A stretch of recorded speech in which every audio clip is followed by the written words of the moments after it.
આજે આપણે રાયતા મરચાંનું અથાણું બનાવવાનું છે, જે લગ્ન પ્રસંગમાં આપણે ખાઈ છીએ. કડક ને એકદમ સરસ લાગે છે, સ્વાદિષ્ટ. તો એવા જ મરચાંની રીત લઈને આવી છું હું, તમે જોઈ શકો છો.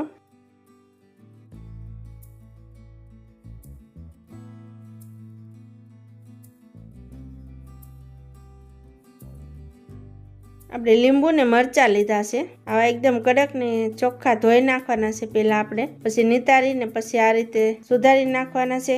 કાતરની મદદથી ફટાફટ થઈ જાય, તમે જોઈ શકો છો. બધા જ એક હરખા સુધારી નાખવાના છે.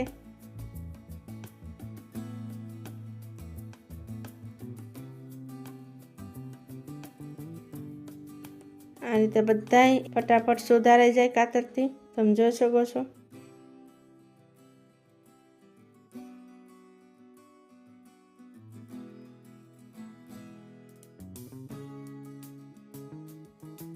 મરચાં સુધારી નાખ્યા છે, હવે લીંબુ સુધારવાના છે આપણે, તમે જોઈ શકો છો.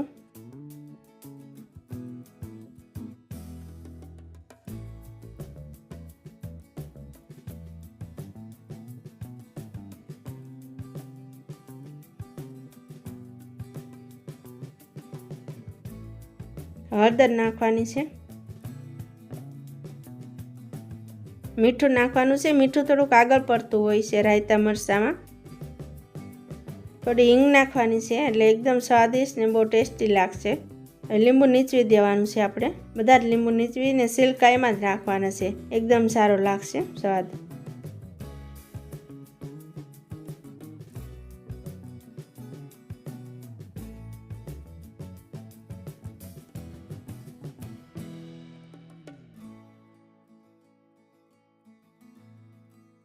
હળદર, મીઠું ને લીંબુ મિક્સ કરી દેવાનું છે આ રીતે.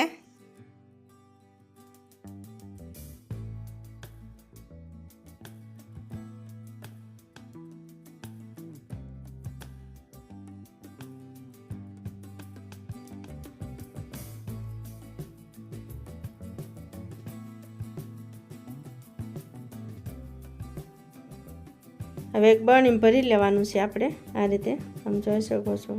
સિલકા રહેવા જ દેવાના છે હારોહાર. તમને વધારે પસંદ હોય તો સુધારીને પણ લીંબુ નાખી રાખો છો.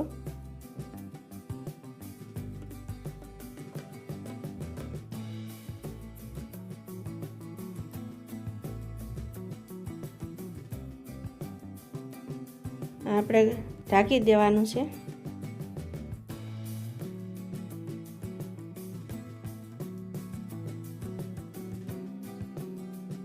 હવે થોડી વાર માટે મૂકી દીધું હતું ઢાંકીને. હવે આપણે રાયના કુરિયા નાખવાના છે.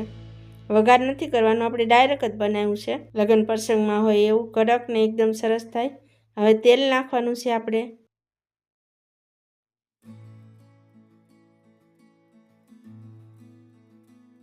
આ રીતે એકદમ મિક્સ કરી દેવાનું છે, બહુ સરસ લાગશે. સરખી રીતના મિક્સ કરી દેવાનું છે. મારો વિડીયો જોતા રહેજો, લાઈક કરવાનું ભૂલતા નહીં. નવો વિડીયો બતાવતી રહીશ તમને.